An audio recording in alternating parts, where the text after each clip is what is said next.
Eh bien, bonjour à tous et bienvenue dans la présentation du ReadCheck Importator, petit outil dont la vocation est de prendre des fichiers au format ReadCheck, donc Excel, des fichiers de données brutes pour les intégrer dans le logiciel Coremo.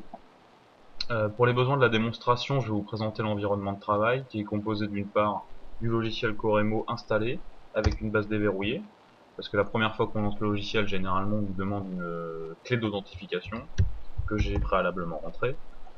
Donc je lance le logiciel afin de vous montrer que sur la zone réunion, la base est vide, aussi bien au niveau du Bentos que des fiches que des invertébrés. Donc on a bien notre base Coremo d'installer qui est vide. J'ai un deuxième dossier où je dispose de deux fichiers à importer, deux fichiers au format RefCheck. Le premier donc qui reprend de la donnée Bentos, voilà, et le deuxième qui reprend de la donnée poisson et invertébrés, donc de la donnée brute ici. Voilà. Mon troisième dossier contient donc l'installeur du RefCheck Importator. Donc je vais maintenant vous montrer, donc la prochaine étape c'est l'installation de cet outil, de l'importateur. Donc afin d'installer le RefCheck Importator, je vais dans le dossier correspondant, je lance l'installeur, qui me demande ma langue, je dis OK, je positionne le dossier d'installer dans mon dossier de démo, et j'exécute l'installation. Voilà. Donc je retourne dans mon dossier de démo et effectivement j'ai bien mon dossier RefCheck Importator d'installer. Je vais lancer l'outil. Voilà, donc voilà l'interface de l'outil. Donc dans le titre il est spécifié que ça importe des fiches RefCheck pour Coremo 3.6.4, et ça importe également des fiches pour Coremo 3.6.5, donc ce n'est pas un souci. Donc en première étape, en fait, on positionne la base source dans laquelle nous allons inclure les données de nos fichiers Excel RefCheck. Dans le cas présent, je vais compléter une base existante, celle que je viens de vous montrer au début de la vidéo. Je n'effectue pas de copie de cette base, je vais donc inclure directement des données dans cette base de données, et je dois spécifier donc le chemin de cette base de données.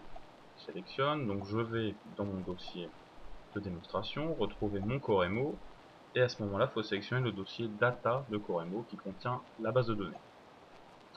L'outil me confirme que la base de données est connectée. Très bien. Je passe donc en seconde étape, étape dans laquelle je vais avoir besoin donc de rentrer les données, les fichiers de données RefCheck. Donc les fichiers actuels sont constitués de la façon suivante, c'est-à-dire que mon fichier, par exemple de Bentos, est constitué de 4 onglets.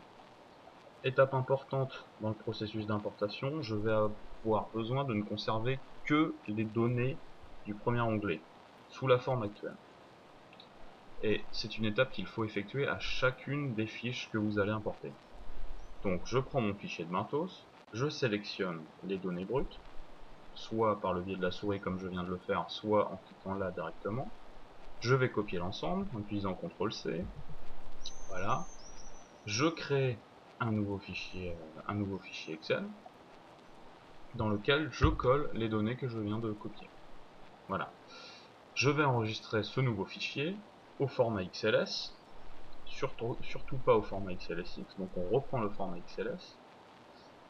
Donc je vais l'enregistrer dans mon dossier de démonstration, comme cela, je vais l'appeler Bentos. J'effectue exactement la même étape pour les données poissons et invertébrés. Voilà, je sélectionne donc toutes les données du premier onglet, je les copie, je crée un nouveau fichier Excel, je colle mes données, et je vais enregistrer donc dans mon dossier de démonstration toujours ces données dans un fichier XLS, surtout encore une fois XLS, que je vais appeler fiche invert. Voilà. Donc je retourne dans mon outil d'importation et je vais désormais lui passer les chemins des fichiers à importer. Donc le premier fichier correspond au Bentos, je lui passe le Bentos. Même concept pour le fichier de fiche invert que je viens de créer. Voilà, donc les deux chemins de fichiers sont spécifiés. Je vais pouvoir passer à l'étape d'importation. Je spécifie donc la zone géographique. Il s'agit de données de Boucan-Canotte, donc on va sélectionner l'île de la Réunion. Voilà, avec la sous-unité correspondante. Et je vais pouvoir lancer l'exécution. Alors, autre point important avant de lancer l'exécution, c'est que les fichiers que vous venez de passer en étape 2 ne doivent pas être ouverts au moment où vous allez lancer l'importation. Parce que ça risque de bloquer le processus. Donc je les ferme. Voilà. Donc je lance l'exécution de l'importation. Donc on arrive sur les choix des données inhérentes à la fiche Bentos. Donc on va devoir spécifier les zones géographiques dans lesquelles on va rentrer les données que nous essayons d'importer. Donc l'outil a repéré que par rapport à la fiche, nous sommes bien donc sur la station de Boucan-Canotte, avec une profondeur de 6 mètres. Donc je retourne dans mon outil, effectivement la station de Boucan-Canotte et la profondeur entrée est de 6 mètres. Le fait est que nous n'avons pas d'informations sur le secteur et le site, donc nous devons les rentrer manuellement. Donc, vous pouvez rentrer un petit peu la valeur que vous voulez, on va écrire test pour les besoins du test. Voilà, au niveau de la profondeur rentrée, on sélectionne la classe de profondeur Coremo correspondante, et on lance, on valide pour lancer l'importation du Bentos. Donc l'outil nous informe que la fiche Bentos a été importée avec succès. Très bien, maintenant ça va être au tour des fiches de données poissons et invertébrés. Donc même concept, l'outil a repéré par rapport à la fiche poisson invertébré qu'il s'agissait bien de Boucan-Canotte et que la profondeur était de 6 mètres. Donc voilà, il nous demande également donc les informations géographiques. Le fait est que dans la mesure où il y a eu déjà une première importation, on va pouvoir sélectionner les secteurs qu'on a créés, qu'on a spécifiés juste avant, qui sont secteurs test. Je reprends le secteur de test, je reprends la station existante de Boucan-Canotte PE, et je réinclus donc une classe de profondeur. Je ferme le fichier, sinon ça va bloquer, et je valide. Voilà, donc l'outil nous informe que la fiche de poisson et invertébrés a été importée. Donc maintenant je vais aller voir dans mon logiciel les données qui ont été importées. Donc je retourne chercher mon logiciel Coremo, que je lance. Voilà, je spécifie le login et le mot de passe habituel. Je spécifie la zone géographique correspondante, qui est ici l'île de la Réunion. Je lance.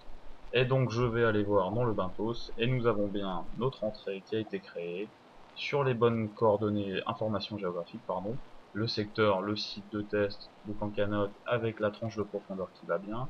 Nous avons également des informations relatives à la personne qui a collecté les données, informations qui se situent encore une fois sur le fichier Excel. Et quand on va consulter donc la donnée brute, on a toutes nos données qui proviennent du fichier Excel. C'est également le cas pour les fiches poissons, pareil avec les mêmes informations géographiques, la personne, les personnes qui ont fourni la donnée, la donnée brute au niveau des poissons, donc qui est spécifiée dans le 4e onglet, et c'est également le cas pour la fiche d'invertébrés qui a été créée de la même façon, sur les mêmes informations géographiques, même tranche de profondeur, et la donnée brute qui va bien. Donc voilà pour la présentation du RevCheck Importator, j'espère que cette vidéo vous aura été claire et utile, et merci de votre attention. Utile, et merci de votre attention. Vite en fait de faire planter les processus de sortie.